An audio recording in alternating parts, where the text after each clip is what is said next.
अस्सलाम वालेकुम गाइस। तो आज है day 39 of 100 days e commerce business vlog. सुबह उठते ही मैं आ जाता हूँ ऑफिस पे। सेलर फ्लेक्स पे टोटल 13 ऑर्डर रहते हैं एंड फिर फ्लिपकार्ट पे 25 ऑर्डर रहते हैं, 107 ऑर्डर अपकमिंग में रहते हैं एंड फिर मीशो पे टोटल 4 ऑर्डर रहते हैं।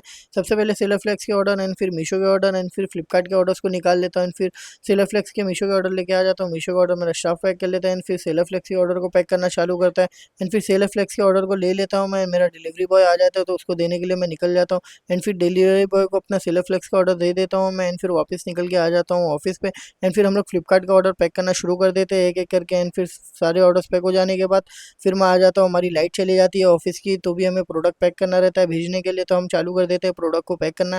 एक एक करके सारे ऑर्डर्स को पैक कर लेते हैं प्रोडक्ट को एंड फिर सारे प्रोडक्ट पैक हो जाने के बाद हम निकल जाते हैं खाना खाने के लिए एंड फिर वापस जब मैं आता हूँ खाना खा के तो भी लाइट नहीं आई रहती है हमारी, तो मैं फिर पैदल चल के ऑफिस पे आ जाता हूँ एंड फिर थोड़ी देर आराम करने लगता हूँ एंड फिर वापस आ जाता हूँ मैं बारकोड मारने के लिए। हम एक एक करके बारकोड मारना शुरू कर देते हैं, फिर दूसरे प्रोडक्ट को मेरा स्टाफ ले लेता है, उन्हें पैक करना शुरू कर देता है। फिर मैं पीसी पे आ जाता हूँ, हमारी लाइट आ जाती है तो क्लिकटेक के कुछ पीओज आए रहते हैं उसे एक्सेप्ट करके उनका शिपमेंट बना लेता हूँ एंड फिर बॉक्स का लेबल निकाल लेता हूँ मैं एंड फिर उसके बाद बारकोड निकालना चालू कर देता हूँ। सारे बारकोड एक एक करके निकाल लेता हूँ मैं एंड फिर मेरे स्टाफ ने जो प्रोडक्ट पैक किया रहता है तो उसके बारकोड लेके आ जाता हूँ मैं, उसके बारकोड मारने रहते हैं एंड फिर एक एक करके बारकोड मारना शुरू कर देते हैं हम दोनों एंड फिर इतने में याद आता है मैंने आज टैली की एंट्री नहीं मारा था, तो एक एक करके सारी टैली की एंट्रीज मारना शुरू कर देता हूँ मैं। इन सारे सामान को साइड में रख के हम लोग निकल जाते हैं घर के लिए। मिलते हैं नेक्स्ट वीडियो में।